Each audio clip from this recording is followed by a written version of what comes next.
Hello friends, welcome to IAS PCS केंद्र। अब friends, इस वीडियो में हम बीपीएससी की मुख्य परीक्षा को ध्यान में रखते हुए जीएस पेपर 1 के अंतर्गत जनजातीय विद्रोह में संथाल विद्रोह को देखने वाले हैं, जो कि प्रारंभिक परीक्षा के लिए भी इंपॉर्टेंट है। लेकिन बीपीएससी की बात की जाए तो मुख्य परीक्षा के लिए काफ़ी इंपॉर्टेंट है संथाल विद्रोह। तो संथाल विद्रोह से संबंधित जितनी भी महत्वपूर्ण बातें हो सकती हैं, मतलब जो भी बातें हो सकती हैं, उन सबको मैंने काफ़ी सिंपल एंड सिस्टमेटिक ढंग से सारी चीज़ों को दिखा दिया है। मतलब इतनी बातों को अगर आप ध्यान में रखते हैं तो बीपीएससी की मुख्य परीक्षा में कोई भी क्वेश्चन पूछा जाता है संथाल विद्रोह से संबंधित, तो आप आसानी से आंसर को लिख पाएंगे, कोई दिक्कत नहीं होगी। इतनी बातें आपको ध्यान में रखनी, काफ़ी सिंपल एंड सिस्टमेटिक ढंग से दिखाया गया है। आपको पढ़ने में भी आसानी होगी, समझने में भी आसानी होगी, रिवीजन करने में भी आसानी होगी।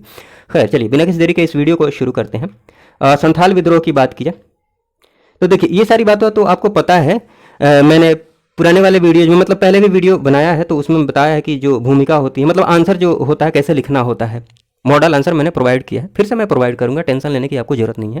कहने का मतलब ये है कि कोई भी क्वेश्चन पूछा जाता है, कोई भी क्वेश्चन पूछा जाता है, तो उसमें भूमिका कैसी होनी चाहिए, निष्कर्ष कैसा होना चाहिए। बॉडी की चिंता करने की जरूरत नहीं है, बॉडी पार्ट कैसा होना चाहिए, बट भूमिका और निष्कर्ष पर काम करना होता है। भूमिका अच्छी होनी चाहिए, निष्कर्ष अच्छा होना चाहिए। ठीक, लिखना क्या होता है ये भी मैंने बताया है पहले। बीच बीच में भी मैं जो टॉपिक डिस्कस कर रहा हूँ उसमें बताते रहूँगा, आपको टेंशन लेने की जरूरत नहीं है, इतना आइडिया मैं देते रहूँगा। फिर भी मॉडल आंसर प्रोवाइड करूँगा, इसलिए आपको बहुत ज़्यादा टेंशन लेने की जरूरत नहीं है। मॉडल आंसर में मैं फिर से एक्सप्लेन कर दूँगा कि भूमिका कैसी होनी चाहिए, भूमिका में क्या लिखना चाहिए। मतलब कैसी होने का मतलब ये हुआ कि मैंने बोल दिया कि भूमिका अच्छी होनी चाहिए, लेकिन अच्छी कैसी होनी चाहिए, मतलब भूमिका अच्छी कैसे करें, उसमें लिखें क्या, ये बातें मैं आपको बताऊंगा। ये टेंशन लेने की जरूरत नहीं है, फिलहाल हम टॉपिक को डिस्कस कर रहे हैं। हाँ, कंटेंट की बात की जाए तो कंटेंट में इतनी ही चीज़ें आपको ध्यान में रखनी है संथाल विद्रोह से संबंधित। ठीक है, हाँ, क्वेश्चन का जो डिमांड होता है उसके अकॉर्डिंग आपको आंसर को लिखना होता है, ये बात आपको पता होगी। जैसे कि जो टेल वर्ड जुड़े होते हैं ना, पुच्छल्य शब्द, आलोचना, जैसे फॉर एग्जांपल आलोचना की बात की गई होती है, फिर मूल्यांकन की बात की गई होती है, फिर परीक्षण की बात की गई होती है, तो उसके अकॉर्डिंग क्वेश्चन को लिखना होता है। तो क्वेश्चन का जो डिमांड होता है, जो उसकी मांग होती है, उसके अकॉर्डिंग आपको आंसर को लिखना होगा, उसके अकॉर्डिंग आपको भूमिका लिखनी होती है, उसके अकॉर्डिंग आपको निष्कर्ष लिखना होता है। लेकिन सामान्य से इंट्रोडक्शन की बात की जाए, भूमिका की बात की जाए, जैसे संथाल विद्रोह की बात करें, तो इतनी बातें तो अब मान लीजिए कोई भी क्वेश्चन पूछा गया है संथाल विद्रोह से, कोई भी क्वेश्चन पूछा गया है, तो इतनी बातें तो आप जरूर ही लिख लेंगे कि यह प्रथम सशक्त जनजातीय विद्रोह था, किसके विरुद्ध, ब्रिटिश सरकार के विरुद्ध, चाहे क्वेश्चन कुछ भी हो। इतनी बातें तो आप ध्यान रख सकते हैं, ये तो मेंशन कर ही सकते हैं इंट्रोडक्शन में। किस अवधि में, कब हुआ था ये विद्रोह, 1855-56 में हुआ था, किसके नेतृत्व में, सिद्धो कान्हो चांद भैरव, ये चारों भाई थे। तो इतनी बातें तो आप ध्यान रख ही लेंगे, अगर कुछ भी नहीं समझ में आ रहा है तो। ठीक, तो बीच बीच में मैं ये सारी बातें बताते रहूँगा, आपको टेंशन लेने की जरूरत नहीं है। तो ये सब चलिए देखते हैं एक एक करके सारी बातें कि संथाल विद्रोह का उद्देश्य क्या था, कारण क्या थे, क्यों विद्रोह हुआ था, ये परिणाम क्या हुए, और ये थोड़ा असफल हुआ तो क्यों हुआ। ठीक, चलिए, तो संथाल विद्रोह की बात की जाए तो ये भी मैंने आपको बताया कि प्रथम सशक्त जनजातीय विद्रोह था ब्रिटिश सरकार के विरुद्ध। ठीक है, ये विद्रोह कब हुआ था, 1855-56 में। अवधि की बात कर ली जाए तो 1855-56 के टाइम पीरियड में हुआ था, सिद्धो कान्हो और चांद भैरव के नेतृत्व में। तो आप इंट्रोडक्शन में भी इन बातों को यूज कर सकते हैं।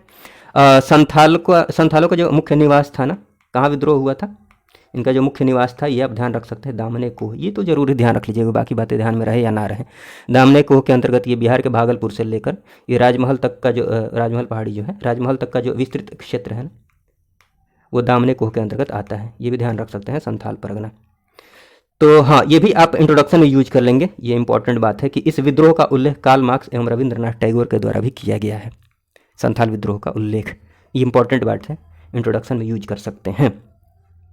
विद्रोह के उद्देश्य की बात कर लीजिए तो विद्रोह का जो उद्देश्य था ना, देखिए, कारण की बात कर ली जाए तो कारण की बात हम करेंगे एक एक करके, बट थोड़ा सा मैं आपको बता देता हूँ।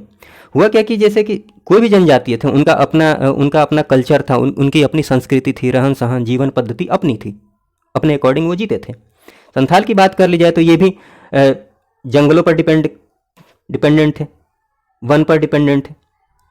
जंगलों को साफ करके इन्होंने खेत तैयार किया था, खेती करते थे।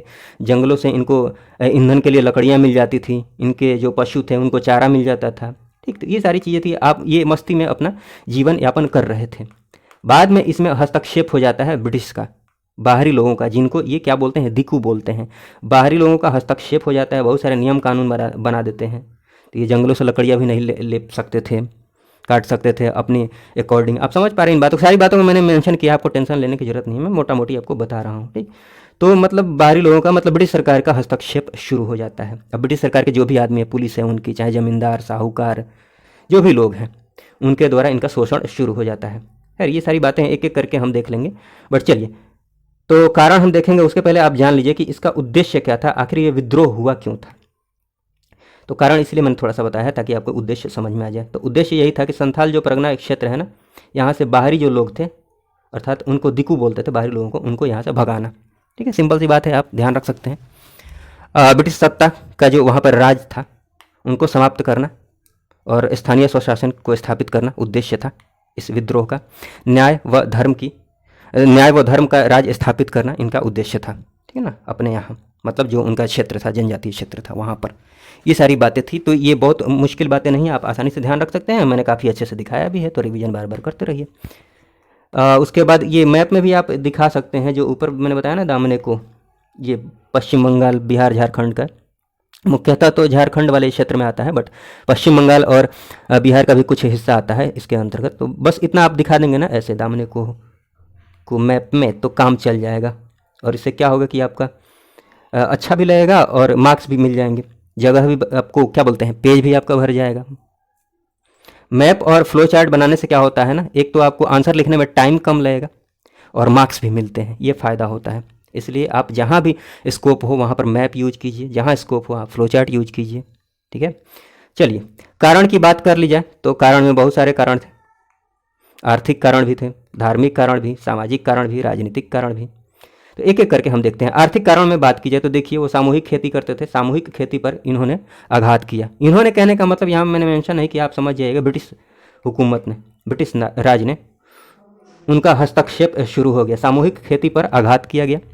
उसके बाद जो कटाई एवं वन्य संबंधी अधिकार थे इनके, संथालों के, उन पर प्रतिबंध लगा दिया गया, नियम कानून बना दिए गए, प्रतिबंधित कर दिया गया। अभी मैंने आपको बताया ही था, तो ये सब आप बातें ध्यान रखिएगा।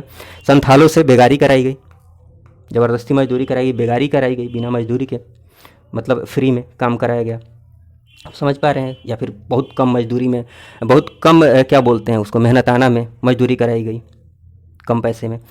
उसके बाद ये भी आप ध्यान रख सकते हैं, जो स्थायी बंदोबस्त लागू किया गया था 1793 में, उसके पश्चात नई लगान प्रणाली जो आई ना, उससे भी काफ़ी फ़र्क पड़ा। मतलब ऊंची लगान दर जो थी काफ़ी ऊंची हो गई थी। इस वजह से हुआ क्या था कि ये लगान के भुगतान के लिए, कर देने के लिए इन्हें साहूकारों या महाजनों से क्या लेना पड़ता था, उच्च ब्याज दर पर कर्ज लेना पड़ता था। और फिर ये कर्ज नहीं चुका पाते थे तो इनके द्वारा ज़मीन को हड़प लिया जाता था। ये सारी बातें थी, आप समझ पा रहे हैं इन बातों को। बाकी आप पॉइंट्स ध्यान रखेंगे तो आसानी से सारी बातों को आप समझ पाएंगे, कोई दिक्कत की बात नहीं है। काफ़ी सिंपल ढंग से यहाँ पर सारी बातों को दिखाया गया है। धार्मिक कारण की बात की जाए तो जो ईसाई मिशनरी थे उनका प्रचार शुरू हो गया था, तो ईसाई मिशनरियों का यहाँ पर प्रभाव जब बढ़ने लगा, इस वजह से भी लोगों में आक्रोश उत्पन्न हुआ। तो ये बातें ध्यान रख सकते हैं, धार्मिक कारण है। सामाजिक कारण में बात की जाए तो आप एक बात ध्यान रख सकते हैं कि उनकी जो माझी व्यवस्था थी ना, उस पर आघात किया गया। उनकी जो वहाँ की माझी व्यवस्था थी, माझी व्यवस्था के अंतर्गत आप खाली ये ध्यान रखिए, यहाँ पर मैंने नोट करके बता दिया है कि माझी व्यवस्था उनकी क्या थी, इससे मतलब क्या किया जाता था। तो ये थोड़ा सा आप जान सकते हैं खाली कि संथाल समुदाय के द्वारा अपनी दीवानी और फौजदारी दोनों तरह की मतलब विवादों का निपटारा इसी व्यवस्था के द्वारा किया जाता था, माझी व्यवस्था के द्वारा। तो इस पर आघात किया गया। उसके बाद ये आप ध्यान रख सकते हैं, जो परहा पंचायत व्यवस्था थी उन पर आघात किया गया, क्योंकि परहा पंचायत में क्या करते थे, अपने लोगों को चुनते थे, इनके लोगों द्वारा चुने गए प्रतिनिधि होते थे, उसमें पंचायत में जो प्रमुख होते थे उनके द्वारा कार्य किया जाता था, लोगों की बात सुनी जाती थी, बट उनको उस पर भी आघात किया गया। फिर तात्कालिक कारण की बात की जाए, जिसके बाद विद्रोह जो है उत्पन्न हो गया। ये सब तो थे, यहाँ से तो पृष्ठभूमि तैयार हो रही थी इन सारी बातों से, लोगों में आक्रोश था, बट कौन सी बात पर विद्रोह उत्पन्न हो गया। तो तात्कालिक कारण की बात की जाए, जब विद्रोह उत्पन्न हो जाता है इस कारण से, तो ये ध्यान रख सकते हैं, मेंशन कर सकते हैं। प्रशासन द्वारा जो साहूकार थे, वहाँ के जो दिक्कू थे, मतलब बाहरी जो लोग थे, तो प्रशासन के द्वारा इनका समर्थन किया जाता है। संथालों का शोषण शुरू हो जाता है काफ़ी ज़्यादा लेवल पर, ठीक है। और ये भी ध्यान रख सकते हैं, भागलपुर व वर्धमान के मध्य जो रेल परियोजना है ना, तो रेल परियोजना हेतु संथालों से बेगारी कराया गया, बिना मजदूरी के काम कराया गया, बेगारी कराया गया। अतः संथाल जो हो गए उग्र हो गए, क्रोधित हो गए। ये सारी बातें आप कारण में लिख सकते हैं। विद्रोह के स्वरूप की बात की जाए, कैसे विद्रोह उत्पन्न होता है, कैसे कैसे क्या होता है, तो ये आप ध्यान रख सकते हैं कि 30 जून 1855 में लगभग 400 गाँव के 6000 संथाल भगनीडीह में एकत्रित हुए। ठीक, ये बात आप पॉइंट में ध्यान, जिनको पैराग्राफ में लिखना है पैराग्राफ में लिख सकते हैं, जिनके पास सारे पॉइंट्स ध्यान में है तो पॉइंट्स में लिखेंगे तो बहुत अच्छी बात है। हाँ, आपके पास पॉइंट्स कम है तो पैराग्राफ में लिख लीजिए। या फिर क्या बोलते हैं, अगर आपको कॉन्फिडेंस नहीं हो सकता, आपको लगता है कि कहीं मैं गलत तो नहीं जान रहा हूँ, तो फिर आप पैराग्राफ में लिखिए, अच्छा रहेगा। लेकिन आपको कॉन्फिडेंस है, सारी बातें आपको ध्यान में है, तो पॉइंट में लिख दीजिए, और बहुत अच्छी बात है पॉइंट में लिखते हैं तो नेतृत्व, किनके नेतृत्व में विद्रोह होता है, ये ध्यान रखेंगे कि 4 भाई थे, ये भी मैंने इंट्रोडक्शन में भी बताया था, सिद्धो, कान्हो, चांद, भैरव। सिद्धू ने, आप ध्यान रख सकते हैं, स्वयं को संथालों के देवता के रूप में, मतलब स्वयं को संथालों के देवता का दूत बताया। संथालों के जो देवता थे ठाकुर जी, उनका दूत बताया किसने, सिद्धू ने। और सिद्धू ने ये बताया कि संथालों को मतलब सिद्धू ने ये विश्वास दिलाया कि जमींदारों, साहूकारों, सूदखोरों, महाजनों और जो बाहरी लोगों व सरकारी कर्मचारियों से संघर्ष जो है ना, वो किसकी इच्छा है, ठाकुर जी की इच्छा है। ठीक, सिद्धू ने ये बताया। तो ये सारी बातें आप ध्यान रख सकते हैं। उसके बाद ये बात ध्यान रख सकते हैं कि सिद्धू एवं कान्हू के द्वारा स्वशासन की बात की गई, अर्थात स्वराज की बात की। उसके बाद होता क्या है कि प्रारंभ में जो संथाल विद्रोह है वो ब्रिटिश सरकार विरोधी आंदोलन नहीं था। किनके विरुद्ध था, जमींदारों, साहूकारों, सूदखोरों के खिलाफ था। हालांकि ये उनके ही आदमी थे, इनडायरेक्टली देखा जाए तो उनके ही आदमी थे, बट स्टार्टिंग में जो विद्रोह हुआ इनके विरुद्ध होता है, जमींदारों, साहूकारों और सूदखोरों के खिलाफ होता है, बाद में देख लीजिए। परंतु जब संथालों ने देखा कि सरकार भी साहूकारों और महाजनों का साथ दे रही है तो उनका गुस्सा सरकार के खिलाफ भी भड़का। ये सारी बातें हैं। इसमें जो प्रमुख गतिविधियाँ हुई, मतलब कौन कौन सी एक्टिविटी अपनाई गई, क्या क्या किया गया, तो हमला किया गया, सरकारी संस्थानों जैसे जेल वगैरह हो गया, थाना हो गया, उनको जलाया गया, दुकानों व बाज़ारों में भी आगजनी की गई। ठीक, तो ये सारी बातें हैं। भागलपुर व राजमहल के मध्य संचार सेवा इसकी वजह से बाधित हो गई। तो ये सारी बातें हैं। आप स्वरूप में इतनी बातें ध्यान में रख सकते हैं। बाद में विद्रोह का दमन किया जाता है, कैसे दमन किया जाता है आप देख सकते हैं। इतनी बातें आप ध्यान रखेंगे तो काम चल जाएगा। सरकार के द्वारा हिंसक कार्यवाही को सख्ती से दबाया गया। ठीक है, संथालों के जो परंपरागत हथियार थे ना, जैसे तीर व धनुष, आधुनिक ब्रिटिश जो बंदूकें थीं उनकी, ब्रिटिशों की जो आधुनिक बंदूकें थीं उनसे मुकाबला करने में सक्षम नहीं थे। कौन से हथियार, इनके जो परंपरागत हथियार थे, पुराने हथियार, तीर धनुष। ठीक, तो ये आप नेगेटिव बात है, ये नेगेटिव बात हो गई। मतलब आलोचना या फिर मूल्यांकन या फिर परीक्षण वाला क्वेश्चन पूछा जाता है ना, तो आलोचना में इन बातों को आप मेंशन कर सकते हैं। हालांकि मैंने लास्ट में फिर से ये लिख दिया है, आपको टेंशन लेने की जरूरत नहीं है, बट मैं आपको समझाते जा रहा हूँ, आप समझिए इस बात को। उसके बाद ये ध्यान रख सकते हैं कि लगभग 15,000 संथाल मारे गए और हज़ारों की गिरफ्तारी हो गई। मार्शल लॉ भी लागू किया गया। उसके बाद ये आप ध्यान रख सकते हैं कि मेजर बारो असफल रहा हालांकि, लेकिन बाद में कैप्टन अलेक्जेंडर एवं लेफ्टिनेंट थॉमसन के द्वारा 1856 तक विद्रोह का निर्ममता से दमन कर दिया गया। तो ये सारी बातें हैं, ये सारी बातें, और काफ़ी अच्छे से मैंने यहाँ पर दिखाया आपको। रिविजन में भी आसानी होगी, कोई कन्फ्यूजन नहीं। 1-2 बार देखेंगे या फिर नोट्स देखिए या फिर वीडियो देखिए, आसानी से चीज़ें ध्यान रह जाएंगी। हाँ, इस विद्रोह का परिणाम क्या हुआ या फिर इसका महत्व क्या रहा, क्या क्या इसमें आपको देखने को मिला विद्रोह के बाद। तो परिणाम तो ये हुआ कि संथाल परगना नाम कर एक संथाल जो परगना है, इस नाम का एक नया जिला बन गया, नए जिले का गठन हो गया। उसके बाद एक संथाल परगना काश्तकारी कानून बनाया गया, माझी व्यवस्था को पुनः बहाल कर दिया गया। हाँ, अन्य आदिवासी जो आंदोलन हुए, बाद में जो आंदोलन होते हैं अन्य आदिवासी आंदोलन, उनके लिए एक प्रेरणा स्रोत के रूप में उभरा ये संथाल विद्रोह। ठीक है। हाँ, भारतीय राष्ट्रीय आंदोलन जो बाद में होते हैं, इसके ठीक बाद 1857 की क्रांति होती है, 1857 की क्रांति होती है। खैर, इसके बाद जो भी राष्ट्रीय आंदोलन होते हैं ना, उनके लिए भी ये प्रेरणा के एक स्रोत के रूप में उभरा ये विद्रोह। उसके बाद ये सारी बातें आप लिख सकते हैं कि शोषण के जो विभिन्न कारक थे, उनकी समाप्ति पर बल दिया गया। निश्चित रूप से जब ये विद्रोह हुआ तो इन सारी बातों पर बल दिया गया होगा। फिर न्याय व धर्म का राज्य स्थापित करने का प्रयास किया गया। विभिन्न सामाजिक सांस्कृतिक कार्यक्रमों पर बल दिया गया। जागरूकता बढ़ी लोगों में, जागरूकता भी बढ़ी और साथ में जन सहभागिता भी बढ़ी, मतलब लोग जुड़ते गए। ठीक है ना। हालांकि ये विद्रोह क्षेत्रीय था, क्षेत्रीय इसका स्वरूप था, बट पॉजिटिव बातें आप ध्यान रख सकते हैं। नेगेटिव बातों में मैंने यहाँ पर कहीं दिखाया होगा। हाँ, आंदोलन का जो स्वरूप था वो क्षेत्रीय था। हाँ, तो संथालों ने साबित कर दिया, ये भी बात आप ध्यान रख सकते हैं महत्व में, कि संथालों ने साबित कर दिया कि अत्याचार व दमन सहने की एक सीमा होती है। ठीक, एक लिमिट होती है, उसके बाद आक्रोश फूट सकता है। तो ये सारी पॉजिटिव बातें हैं, परिणाम हो गया, महत्व हो गया, पॉजिटिव बातें होगी। रही बात कि ये असफल क्यों हो गया, असफलता के कारण की बात कीजिए, आपको ये बातें ध्यान में रखनी है। मान लीजिए क्वेश्चन अगर आलोचना वाला क्वेश्चन पूछ लेता है या फिर मूल्यांकन परीक्षण, तो वहाँ पर आपको नेगेटिव बातें भी तो लिखनी होंगी ना।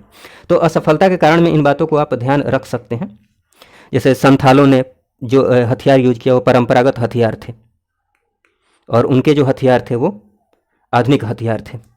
ठीक है, तो ये बातें आप ध्यान में रख सकते हैं। आंदोलन का जो स्वरूप था वो क्षेत्रीय था, क्षेत्रीय स्वरूप था, पूरे भारत में थोड़ी फैला हुआ था, क्षेत्रीय स्वरूप था। तो इस वजह से भी आसानी से ये इसका दमन कर दिया गया। अंग्रेजों को जो तार सेवा थी, डाक सेवा, संचार प्रणाली का भी लाभ हुआ। हाँ, संथालों को ब्रिटिश सत्ता के साथ साथ, जो संथाल थे उनको ब्रिटिश सत्ता के साथ साथ जो गैर जनजातीय थे भारत के, गैर जनजातीय से उनसे भी जूझना था। तो ये सारी बातें हैं। तो संथाल विद्रोह से संबंधित जितनी भी बातें हो सकती हैं ना, उन सारी बातों को मैंने यहाँ पर दिखा दिया है, आपको टेंशन लेने की जरूरत नहीं है। हाँ, लास्ट में जब क्वेश्चन जो भी पूछा जाता है उसके अकॉर्डिंग लास्ट में आपको कंक्लूड करना होता है, निष्कर्ष लिखना होता है। हाँ, ये बात तो सही है कि क्वेश्चन का जो डिमांड होगा, उसकी जो मांग होगी, उसके अकॉर्डिंग आपको निष्कर्ष को लिखना है। लेकिन कम से कम ये बात आप जरूर ध्यान रखिएगा कि क्वेश्चन में चाहे कुछ भी बोला गया हो, आलोचना के लिए बोला गया हो, मूल्यांकन बोला हो, परीक्षण बोला हो, कुछ भी बोला हो, लेकिन कम से कम इतना जरूर ध्यान रखिएगा कि आपका जो निष्कर्ष होगा वो पॉजिटिव नोट पर खत्म होना चाहिए। आपका जो आंसर खत्म होगा पॉजिटिव नोट पर खत्म होना चाहिए। ठीक है, तो इतना बात जरूर ध्यान रखिएगा कम से कम कि आपका जो निष्कर्ष होगा वो पॉजिटिव नोट पर खत्म होना चाहिए। मोटा मोटी मैं आपको निष्कर्ष एक बोलता हूँ, बस आपको खाली समझाने के लिए, केवल आइडिया देने के लिए। मान लीजिए क्वेश्चन में कारण परिणाम पूछा है, मूल्यांकन भी बोल दिया है, तो उसको आपको कंक्लूड करना है, तो ऐसे लिख सकते हैं। देख लीजिए मैं बार बार आपको बोल रहा हूँ कि ये बस आपको आइडिया देने के लिए बोल रहा हूँ मैं। ठीक है, तो ऐसे इसको कंक्लूड किया जा सकता है कि इस प्रकार यह कहा जा सकता है कि इस आंदोलन का स्वरूप भले ही क्षेत्रीय था, लेकिन यह आंदोलन अन्य आगामी आंदोलन के लिए, या फिर अन्य आगामी आंदोलन और राष्ट्रीय आंदोलन के लिए एक प्रेरणा स्रोत के रूप में उभरा। ठीक है, जिसका काफ़ी दूरगामी प्रभाव पड़ा। बाकी सारी बातें आप थोड़ा बहुत ऐड करना है तो ऐड कर सकते हैं। मैंने मोटा मोटी आपको खाली आइडिया दिया है कि सोचना कैसे है, समझ पा रहे हैं। शुरुआत में देखिए मैंने निष्कर्ष जब लिखना, निष्कर्ष को बोलना शुरू किया तो शुरू में भले मैंने यहाँ पर नेगेटिव बात ऐड की है कि भले ही इसका स्वरूप क्या था, क्षेत्रीय था, लेकिन देख लीजिए भले ही मैंने बोला है, भले ही इसका स्वरूप क्या था, क्षेत्रीय था, लेकिन फिर मैंने क्या कर दिया है, लेकिन यह आंदोलन अन्य आगामी जनजातीय आंदोलन या फिर राष्ट्रीय आंदोलन के लिए एक प्रेरणा स्रोत के रूप में उभरा। समझ रहे हैं ना, पॉजिटिव नोट पर ख़त्म करने की मैं कोशिश कर रहा हूँ। अब समझ पा रहे हैं इन बातों को, जिसका काफ़ी दूरगामी प्रभाव पड़ा। ये सारी बातें हैं, ये समझाने के लिए बोला है। बाकी जब मैं क्वेश्चन मॉडल आंसर दूंगा तो उसमें अच्छे से मतलब समझ में आ जाएगा। और बाकी इतना आइडिया दिया है, अगर आप दिमाग लगाएंगे तो इतना भी बहुत है। ठीक है ना, तो चलिए इस वीडियो को देखने के लिए आपको बहुत बहुत धन्यवाद। जय हिंद, जय भारत।